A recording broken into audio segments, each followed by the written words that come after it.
हिना बेगम से पूछने पर मालूम हुआ कि अभी अभी मुलाजमा के साथ घर के अंदर गई है, बस आती होगी। सरमद आगा इंतजार किए बगैर घर में दाखिल हुए तो देखा मुलाजमा उस कमरे के बाहर जख्मी हालत में पड़ी थी, जहां जरीन की तस्वीरें दीवार पर लगी हुई थी और जरीन कमरे में लेटी हुई थी और उसका जिस्म पीला जर्द हो चुका था, जैसे जिस्म से तमाम खून निचोड़ लिया गया हो। सरमद आगा ने जोर जोर से जरीन को झंझोड़ा तो उसने फौरन आंखें खोल दी। जरीन की आंखें सुर्ख अंगारा बनी हुई थीं और जिस्म आग बरसा रहा था।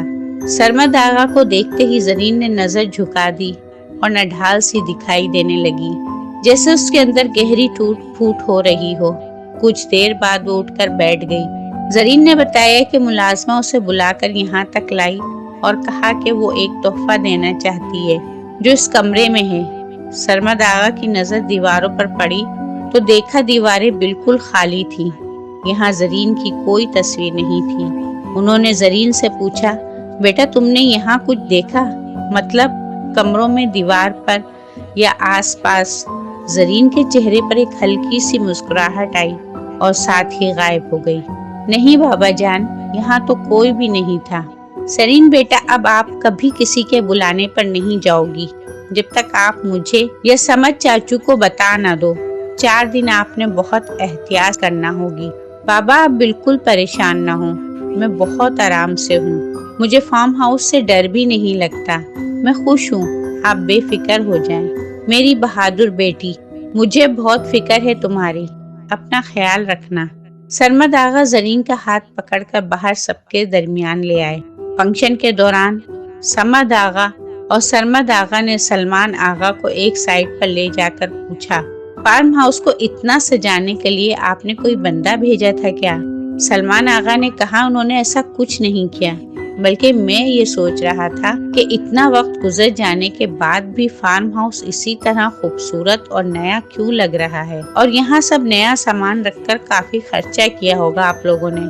सलमान आगा की इस बात पर दोनों के पसीने छूट गए। आखिर ऐसा कौन है जिसने रातों रात फार्म हाउस की हालत बदल दी? दोनों ने सलमान आगा को तमाम माजरा बताकर सब पर नजर रखने को भी कहा। खाना लग चुका था, ठंड की वजह से सबकी भूख जोरों पर थी। खाना लगते ही सब खाने की मेज पर टूट पड़े। हिना बेगम को मुलाजमा की जरूरत पड़ी। आवाजें देने पर भी जब वो नजर नहीं आई तो परेशान हो गई। उन्होंने किसी को खाना खाने के दौरान तंग करना मुनासिब नहीं समझा और खुद उठकर उसे ढूंढने के लिए इधर उधर देखने लगी।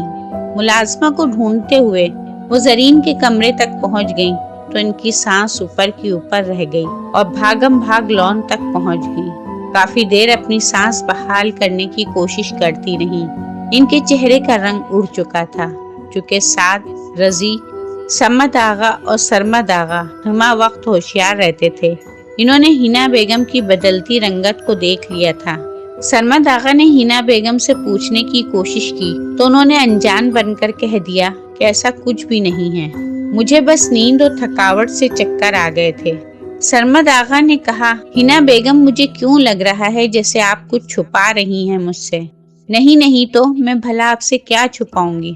सरमद आगा ने गौर से हिना बेगम को देखा और कहा, आपकी बदलती रंगत को देखते हुए आपकी बात का यकीन नहीं आ रहा। सरमद आगा ने गौर से हिना बेगम को देखा और कहा, अगर आप मेरी बीवी न होती तो इस बदलती रंगत को देखते हुए कभी आपकी बात का यकीन नहीं करता, और अगर मुझसे कुछ छुपा रही हैं तो बहुत गलत कर रही हैं। खाना खाने के बाद सब खवातीन अपने अपने कमरों में आ गईं। फैमिली के बाकी लोग भी खाने से फारिग होकर सोने की ख्वाहिश करने लगे। सफर और रात के फंक्शन की थकन की वजह से सभी नढाल थे। बाहर ठंड का ये आलम हो चुका था कि मजीद बैठना दुश्वार हो रहा था। आहिस्ता आहिस्ता सबके जाने से लॉन में रौनक खत्म होने लगी। कुछ मनचले लड़कों ने बाहर अपनी महफिल सजाए रखी। जरीन, रमशा, अवैस, अली, हमजा, साद, रजी ये सब लॉन में मौजूद रहे। अली ने कहा, इस फार्म हाउस के काफी किस्से सुन रखे थे, चलो आओ देखते हैं कि यहाँ किसी जिन का साया है भी या नहीं। मुझे जिन को बुलाना आता है। सबने अली की बात से इत्तेफाक किया और कहा, चलो ऐसे रात भी गुजर जाएगी और यादगार भी रहेगी। साद ने रज़ी को मायने खेज नजरों से देखा। हमजा ने अली का साथ दिया और कहा, मुझे तरीका पता है, मैं बता सकता हूँ कि हाउस में जिन है या नहीं। हमजा की बात सुनकर सब ने कहकहा लगाया। रज़ी और साद भी उनके खेल में दिलचस्पी लेने लगे, जबकि लड़कियों ने एतराज किया कि अगर सचमुच जिन आ गए तो हम क्या करेंगे।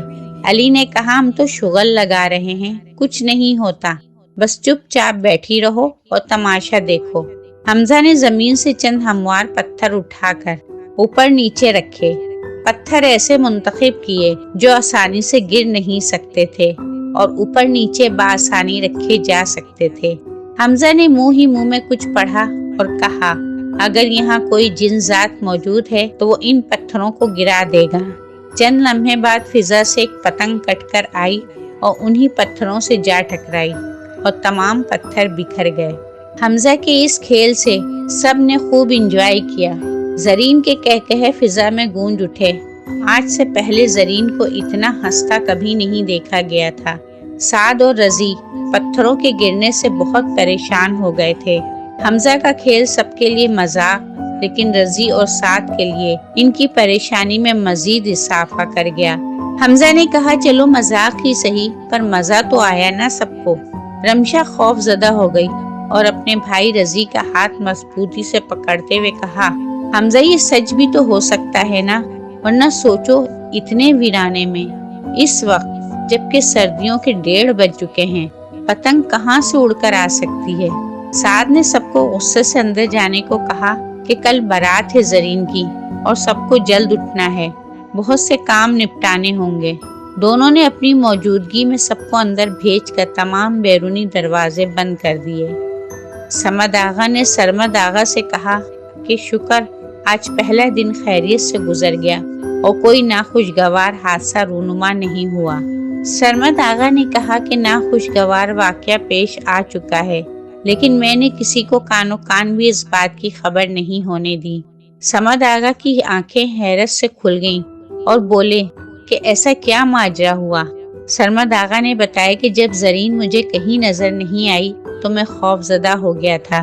मैं भागकर अंदर आया तो देखा हमारी मुलाजमा जमीन पर जख्मी हालत में पड़ी थी। मैं भागकर कमरे में गया और देखा जरीन उसी कमरे में लेटी हुई थी। इसके जिस्म में खून का एक कतरा भी नहीं था।